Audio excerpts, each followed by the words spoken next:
तो कहानी शुरू 4 जून 1987 से होती है, जहाँ पर हम एक लड़के को देखते हैं। उसके अंदर एक शैतानी आत्मा आई हुई थी। वहाँ पर फादर, जिनका नाम गैब्रियल था, वो उस लड़के का इलाज कर रहे थे। वो आकर उस लड़के के अंदर आए हुए शैतान से पूछते हैं, तुम कौन हो? जिस पर वो कहता है कि मैं एक डीमन हूँ। फादर गैब्रियल उससे उसका नाम भी पूछते हैं, पर वो डीमन अपना नाम नहीं बताता। फादर कहते हैं कि इस लड़के का पीछा छोड़ दो, और पीक जो वो वहाँ पर लाए हुए थे, कहते हैं कि अगर तुम सच में डीमन हो तो मुझे इसके अंदर जाकर दिखाओ। वो डीमन ऐसा ही करता है, उस लड़के के अंदर से निकल कर पिक के अंदर चला जाता है। ऐसा होते ही फादर गैब्रियल उस पिक को गोली मार देते हैं और डीमन भी भाग गया था, और वो लड़का भी ठीक हो जाता है जिसके अंदर पहले डीमन था। यहाँ पर ये बात तो साफ थी कि फादर गैब्रियल बहुत ही माहिर प्रीस्ट थे। इसके बाद चर्च की काउंसिल में एक मीटिंग होती है जिसमें फादर गैब्रियल को बुलाया गया था। वहाँ पर सभी फादर गैब्रियल से पूछते हैं कि 4 जून को तुमने उस लड़के का एक्सॉर्सिज्म क्यों किया, उसके अंदर से डीमन को क्यों निकाला, जबकि तुमने किसी की इजाजत भी नहीं ली थी। ये सब उसी एक्सॉर्सिज्म की बात कर रहे थे जो हमने अभी कहानी के शुरू में देखा था। फादर सबसे कहते हैं वो दरअसल कोई एक्सॉर्सिज्म नहीं था, बल्कि उस लड़के को दिमागी बीमारी थी। वो ऐसा समझ रहा था कि उसके अंदर डीमन का असर है, पर ऐसा कुछ नहीं था। यही पर मीटिंग में एक फादर कहते हैं कि जरूरी नहीं हर इंसान के अंदर डीमन हो। हमारे पास जो भी केसेस आते हैं वो ज्यादातर दिमागी बीमारी के बारे में होते हैं। बस कुछ ही केस ऐसे होते हैं जिनमें हमें डीमंस का सामना करना पड़ता है। यहाँ पर फादर गैब्रियल उसकी बात सुनकर गुस्से में आ गए थे। वो कहते हैं तुम आखिर चाहते क्या हो? तुम यही चाहते हो कि मैं अपने ओहदे से हट जाऊं? वो कहते हैं इस तरह की बात करके तुम सभी फादर्स की पोजीशन को खत्म करना चाहते हो। तभी यहाँ पर एक फादर गैब्रियल के केस में मरी हुई एक लड़की का जिक्र करता है। गैब्रियल को इस बात पर और ज्यादा गुस्सा आ गया था। वो इस मीटिंग को छोड़कर चले जाते हैं। इसके बाद अगले सीन में हम एक लड़की जूलिया को देखते हैं जो अपने छोटे बेटे और बेटी के साथ अमेरिका से स्पेन आ रही थी। असल में 1 साल पहले जूलिया के हस्बैंड की मौत एक कार एक्सीडेंट में हो गई, जिसमें उसका छोटा बेटा भी उस वक्त अपने डैड के साथ था। जूलिया का बेटा हेनरी उस एक्सीडेंट में तो बच गया, मगर उसके हस्बैंड की मौत हो गई। उस वक्त से हेनरी ने बोलना बंद कर दिया था। वो बोलता ही नहीं था।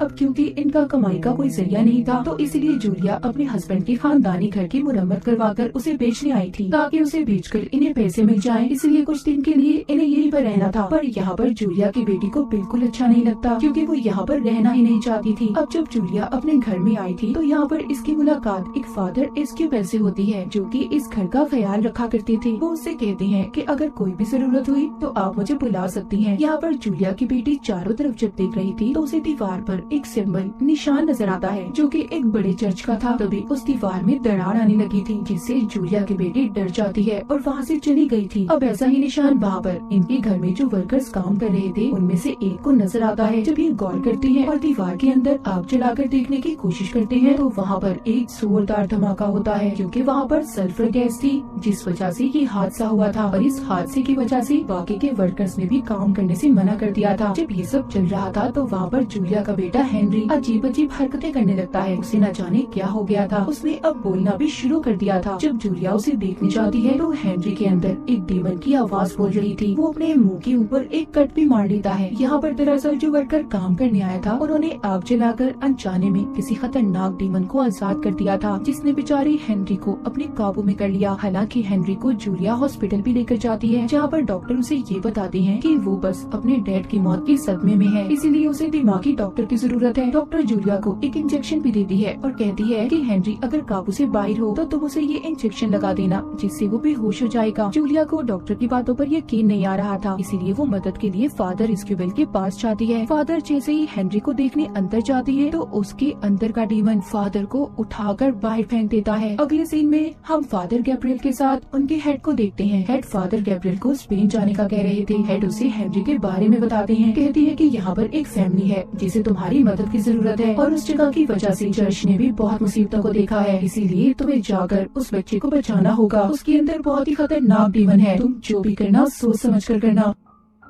फादर गैब्रियल अब अपने हेड के कहने पर जूलिया के घर पर पहुंच जाते हैं, पर वो इस बात पर हैरान थे कि हेनरी के अंदर जो डीमन है उसने चर्च का क्या नुकसान किया था। फादर गैब्रियल अब जूलिया से कहते हैं कि मैं हेनरी को देखना चाहता हूँ। जब ये उसके पास जाते हैं तो हेनरी के अंदर का डीमन उन्हें देखकर हंसने लगता है और कहता है आ जाओ, मैंने तुम्हें यहाँ पर बुलाना था। फादर गैब्रियल तभी उसे एक निशान दिखाते हैं, जिससे हम हेनरी की आंखों में डीमन की आंखों को भी देख पा रहे थे। जब वो उससे उसका नाम पूछते हैं तो डीमन अपना नाम बताने से मना मना कर देता है। दरअसल यहाँ पर किसी भी डीमन का नाम पता चल जाए तो एक्सॉर्सिज्म जादू करना आसान हो जाता है, इसलिए जल्दी डीमन काबू में आ सकता था। यहाँ पर हेनरी के अंदर का डीमन गैब्रियल को डरपोक कायर बुलाता है। दरअसल गैब्रियल पहले आर्मी में था, पर एक जंग में वो लड़ाई से हट गया, मगर इस बात से गैब्रियल को कोई फर्क नहीं पड़ रहा था। तभी हेनरी अपने मुंह से एक मरा हुआ परिंदा निकालता है, जो देखकर गैब्रियल थोड़ा परेशान हो गई थी। वो बाहर आकर एस्क्यूबेल और जूलिया को बताते हैं कि हेनरी के अंदर कोई बहुत ही खतरनाक डीमन है, जो बहुत ज्यादा ताकतवर भी है। उसका एक्सॉर्सिज्म उस पर जादू करना आसान नहीं है, और अगर हमने जल्दी कुछ न किया तो हेनरी की जान को भी खतरा हो सकता है। फादर गैब्रियल बताते हैं कि हेनरी को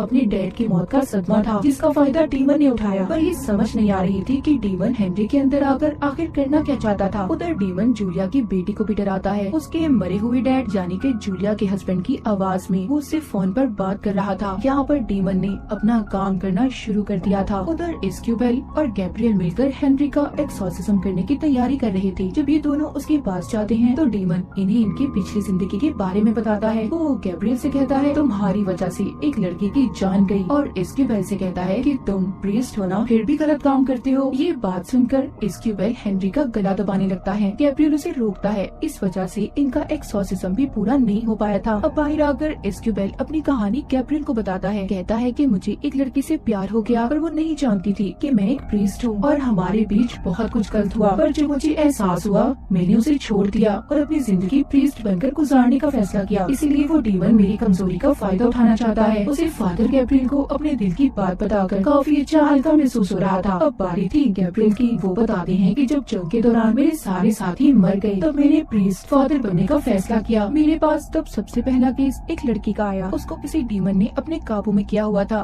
पर मुझे लगा कि वो दिमागी तौर पर पागल है, पर ऐसा नहीं था। उसने मेरे सामने एक परिंदे को भी खा लिया। इसीलिए तो जब हेनरी ने अपने मुंह से मरे हुए परिंदे को निकाला तो मैं डर गया था, और वो लड़की बाद में छत से कूद गई, जिस वजह से उसकी मौत हो गई। मुझे आज तक यही लगता है, अगर मैं उसकी बात को मान लेता और उसमें से डीमन को निकाल देता तो आज वो जिंदा होती। इसीलिए अब फादर गैब्रियल एस्क्यूबेल से कहते हैं कि तुम्हें हेनरी पर नजर रखनी होगी, और खुद यहाँ पर उस डीमन के खिलाफ सबूत ढूंढने चले जाते हैं। जहाँ पर उन्हें इसी घर में एक कुआं मिलता है, जिसके ऊपर चर्च के निशान की सील लगी हुई थी, जिसको हटाने से फादर गैब्रियल को बहुत सारे कंकाल ढांचे नजर आते हैं। उधर दूसरी तरफ हम चर्च में गैब्रियल के हेड को देखते हैं, जो बैठे एक किताब को पढ़ रही थी, जिसे पढ़कर उन्हें ये बात पता चलती है कि वहाँ पर जो डीमन है वो बहुत ताकतवर है। वो एक ही वक्त में बहुत सारे लोगों को पोजेस्ड अपने काबू में कर सकता है। इसी किताब को पढ़ते हुए हेड की तबीयत भी खराब हो रही थी। उधर हेनरी के अंदर का डीमन, जो कि एस्क्यूबेल को चालाकी से अपनी मदद के लिए बुलाता है, जब वो उसके पास जाता है तो उसने उसका कान काट लिया था। साथ ही वो जूलिया की बेटी को भी दूर फेंकता है, और जूलिया को बेड पर फेंककर उसका गला घोटने लगता है। जब इन सब के बारे में गैब्रियल को पता चला तो वो वहाँ पर आकर सबको बचाते हैं।